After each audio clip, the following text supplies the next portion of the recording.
I remember the exact moment I realized something had shifted beneath my feet. We were 10 minutes late, piling out of the car onto Maple Street, our laughter still warm in the air, carrying half-empty coffee cups and shared jokes. It was my birthday, 31 years old, and my coworkers had insisted on a celebratory lunch at that new cafe on the corner.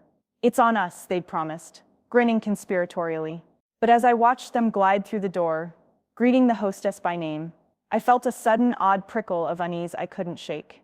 Inside the cafe was bright and open, rustic walnut tables sunlit by floor-to-ceiling windows. Mismatched chairs, some metal, some caneback, huddled around communal tables.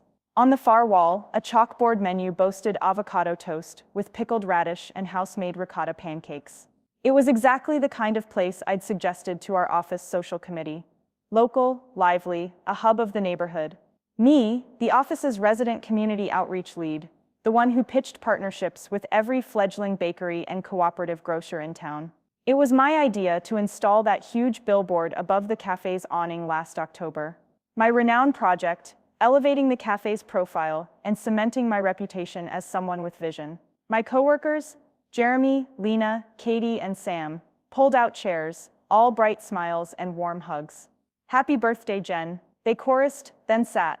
I sank into the seat opposite, adrenaline still humming from the morning's strategic planning meeting, where I'd crushed our Q3 projections. But today was about fun, not KPI charts. Katie flipped her phone around to show me a selfie. The four of them grinning by the cafe's trademark mural, an abstract swirl of coffee beans and jasmine vines. "Look how cute we look under your billboard," she said, tapping the screen. I followed her finger to the top of the frame. A massive, vibrant billboard stretched across the building's facade. It featured a stylized coffee cup, morphing into a cracked-open book, slogan in bold serif, "Fuel your story." My proudest design, the culmination of months negotiating with city planners, sketching drafts, overseeing the art installation through rainstorms and backorders of LED lighting. I smiled, brushing off a sudden ache in my chest. "Nice shot, right?" Lena said. "We look like we're in some artsy travel mag." She laughed and took a sip of her lavender latte. "Okay, let's order." The waitress appeared, takeout boxes clattering as she balanced two menus. "Hey there, fancy lunch for a crowd?" Her eyes met mine with a flicker of recognition. She'd been working through the billboard installation, waving at me from the cherry picker. I'd introduced her to the cafe's owner, Trevor, who'd hired her full-time afterward. "Birthday celebration?" she asked, smiling. "Yep," I said, shifting in my seat. "My treat today." They froze. Lena's teacup clinked against the saucer. "Your treat?" I felt the room tighten. Their easy smiles flickered. Jeremy cleared his throat. No, Jen. We're covering lunch today. You introduced us to this place." I blinked. "Oh, right. Thanks, guys." My heart squeezed. I'd volunteered the space last month for the pre-launch tasting. They'd all said it was their treat then. But now it was my birthday, and suddenly it was my treat. I forced a laugh. "Seriously, it's on me." Katie's eyes narrowed just a fraction. She didn't look convinced. "If you insist." They slid menus toward me. I swallowed and accepted. Something about their stiffness, an invisible shift, felt wrong. I chose the portobello mushroom flatbread and a house lager. They all ordered smaller, cheaper dishes: egg white frittata, chia pudding, green tea. When the waitress returned, I handed her my credit card, throat tight. "Mind if we split it?" Lena asked. "You're our guest of honor, Jen." Their voices were polite, too polite. I leaned back. "No, really, it's fine." But they insisted, placing their plastic on the table edges like wary contestants in a game show. I slid my card back and watched as Katie took a step closer, pressing her palm flat on the table. "Come on, you've done so much for this team. Let us do this for you." I looked at her, genuine warmth or performance. I felt a flicker of anger, but also an unexpected pang of gratitude. I'd put my heart into building that billboard, dreaming it would bring the community together. Maybe this was their way of saying thank you. So I relented. We split the bill evenly. The food arrived. Piping flatbread, perfectly poached eggs, a tangle of avocado on toast. We ate. The conversation circling office gossip and the latest book club pick. Above us, through the window, the billboard glowed in the midday sun. I tried to focus on the laughter around the table, but I kept glancing up, unsettled by my coworkers' poses, cheeky angles, mocking thumbs up beneath my creation. Afterwards, we spilled out onto the sidewalk. Katie seized her phone. Group pic under the billboard birthday tradition. She corralled us, and they lined up shoulder to shoulder, grinning beneath, fuel your story. I hovered at the end, half smile plastered. They counted down, 3, 2, 1, and snapped. Then they stepped away, already checking the upload, tapping hearts on their social feeds. Perfect, Lena said. I'll tag all of us. She tapped her phone. #birthday lunch au cafe banner #fuel your story. They all smiled again, and I felt a flicker of something sour in my gut. I caught Jeremy's eye. He raised his beer in a mock toast to the billboard. I wondered, did they see this as my ego trip? My public art piece? Something to exploit for Instagram likes? The thought pricked. I laughed, forcing lightness. Thanks for the photo, guys. I turned to the cafe owner, Trevor, who was clearing tables outside. Really appreciate you accommodating us today. He waved. Happy birthday, Jen. Come back anytime. I smiled, voice tight. Thanks, Trevor. On the drive home, traffic crawled. Katie's phone buzzed, and she read out loud the comments. Love this spot. Best Insta backdrop. Happy bed day. Their voices danced around me while my own felt muted. The billboard, my proudest work, had become a prop for their social games. Back at the office the next Monday, the group chat lit up with photos from the lunch. I scrolled past the smiles under the billboard, my stomach twisting. I typed a polite thank you message and signed off. Then I closed the chat. Over the next week, resentment simmered beneath my calm. Every time I walked past the cafe, the billboard, once a gleaming symbol of community and creativity, felt like a monument to my humiliation. They'd made me pay, then used my work for selfies. It was the unspoken they didn't see, the months of negotiations, the haggling with the landlord, the back-breaking nights painting the letters by hand. To them, it was just a pretty backdrop. That Saturday, I biked downtown early to avoid the crowds. Sunlight slanted over the mural, spotlighting my painted slogan. I rested against a lamppost, watching people snap selfies, couples share fries, freelancers typing on laptops underneath my cafe canopy. My breath evened. The cafe pulsed with life. It was working. My story was fueling theirs. I realized I'd let a small betrayal sour what I'd built. I'd devoted energy to bitterness rather than the bigger picture. I closed my eyes, inhaling the coffee-scented breeze. Next month, the cafe was hosting a book swap under the billboard. Authors would read excerpts. Local poets would perform. I was organizing it, my birthday gift to the neighborhood. I smiled. If they wanted to pose for selfies, fine, let them. But tomorrow I'd gather everyone for that book swap. I'd stand before the same banner, with a borrowed microphone, and share words that mattered. I'd reclaim my lunch, my art, my community. Because the billboard wasn't for selfies, it was for stories. And mine, of disappointment, reflection and renewal, was only just beginning. The morning light was gentle when I arrived at the cafe to set up for the book swap. I'd packed my car the night before, dozens of paperbacks and mismatched covers, flyers for the event, a folding chair, and a borrowed microphone. The billboard above the awning, my Fuel Your Story design, glistened in the dawn sun, its LED accents still off. I inhaled the coffee-scented air, pushed my hair from my face, and unlocked the side door. Inside, I arranged tables end to end beneath the mural,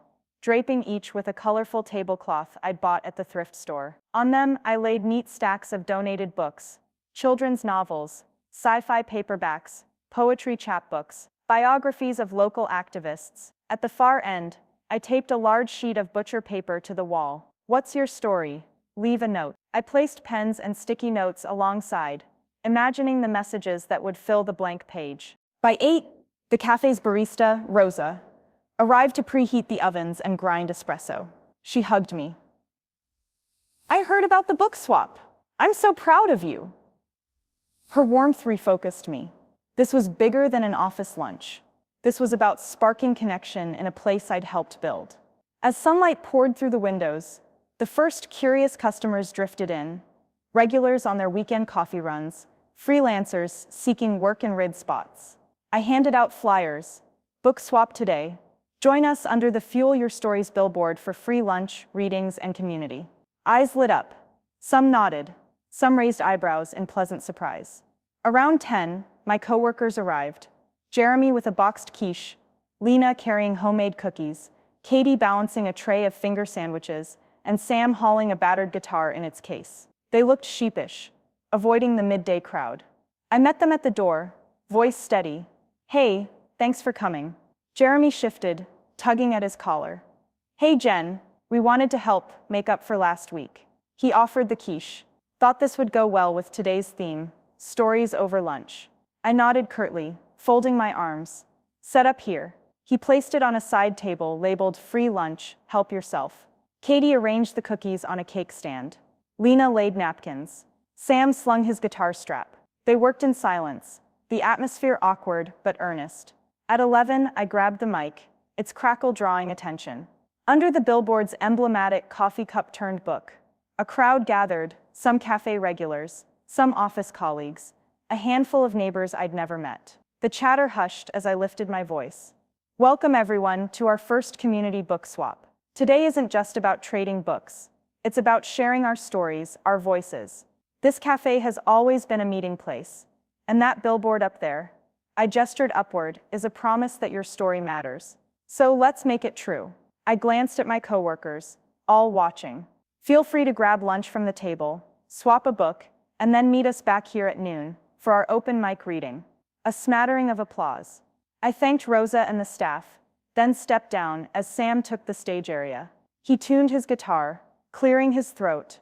Then softly, the first notes of an original song drifted through the cafe. It was a gentle lullaby he'd written about belonging and home.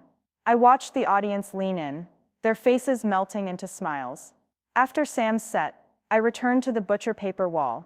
A middle-aged man in a pressed button-down approached. He scribbled, "I survived cancer. Now I write poetry to remind myself of mornings." He stuck the note. A ripple of empathy passed among onlookers. A teenage girl added, "My story is still being written, hopefully with better penmanship." The energy shifted. Tables cleared of books, only to refill with new volumes as people traded.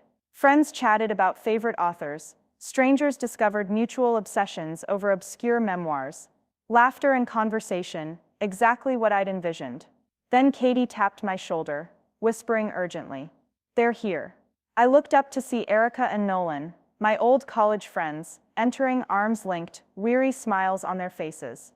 They'd moved to a new city last year. I hadn't seen them in months. Erica beamed as she spotted me. Nolan waved. I slipped through the crowd to hug them both. "Surprised to see you," I said. "I'm so glad you made it." Erica nodded, tears in her eyes. "We saw the billboard months ago when we passed through town. I didn't know you did that." She squeezed my hand. "It's beautiful, still glowing at night." My heart warmed. Nolan laughed softly. "We drove an extra hour to come." He gestured at the bustling scene. "Looks like you've sparked something incredible here." Erica grinned. "We brought something," she said. From her tote, she produced a stack of original chapbooks she'd illustrated by hand, short stories about finding community. "We want to contribute." She placed them on the swap table with a flourish. The crowd cheered. I swallowed hard. Gratitude, relief, pride, all wrapped into one. My effort had brought us here, a mosaic of stories under the billboard I'd installed. At noon, I resumed the mic. Thank you all for making this so special. Our last part today is the open mic. Everyone who wants to share an excerpt, a poem, or even a favorite quote, come on up. Hands shot up. A businessman read an ode from Neruda. A grandmother recited a haiku she'd written about her garden. A teen performed a spoken word riff on social justice, each voice layered onto mine, filling the cafe and spilling out under my billboard. When the mic work slowed, I invited Erica and Nolan to join me. We read our pieces in unison, 3 friends, 3 perspectives, our voices weaving around each other like branches in a tree. The audience listened, rapt. As the last notes faded, a spontaneous, heartfelt applause rose. Eyes shone. I felt a lump in my throat. I lowered the mic. This is why I did it. Thank you for sharing your stories. My voice cracked, but I pressed on. Keep writing, keep reading, and remember, we all fuel each other's stories. Afterward, as the sun warmed the terrace, we gathered around high-top tables. My coworkers sidled up, beers in hand. Jeremy nudged me. "Jen, I'm sorry about the other day. It was stupid. You didn't deserve that." He offered a rueful grin. Lena chimed in. We really appreciate what you've done. For us and for this neighborhood. Katie nodded. Sam wrapped an arm around me. You killed it today. I hugged them all. Thank you. I'm glad you were here. Rosa brought out coffee cart espresso shots. Trevor offered freshly baked scones. I sat with Erica and Nolan on the bench they'd commissioned me to build last month. The teak and steel piece on the balcony, a conversation bench in miniature. We sipped coffee, the city buzzing below, the billboard above an emblem of shared accomplishment. Erica leaned closer. You know, this today feels like a turning point, not just for this cafe, but for you. She tapped the billboard. Your work brought us together. Nolan raised his shot glass. To Jennifer, community builder extraordinaire. We clinked cups, laughter rising. As the afternoon waned, I thought back to the sting of that birthday lunch, the hurt of having to pay and watching my artistry become a social prop. But here, under the same billboard, I'd reclaimed the narrative. It wasn't about selfies or Instagram filters. It was about real voices, genuine connections, and the power of a single idea to spark many stories. I stood and climbed onto the bench, steadying myself. The cafe terrace hushed. I looked up at the Fuel Your Story sign, my sign, and raised my arms. Thank you, everyone. You are my story. The crowd cheered. Cameras flashed. But this time they weren't mocking. They were celebrating. And so part 2 closes, with the warm glow of community. Strangers turned friends, old wounds healed by shared words, and a billboard that became more than an advertisement. It was the beacon of 100 unfolding stories, each one worthy of being heard.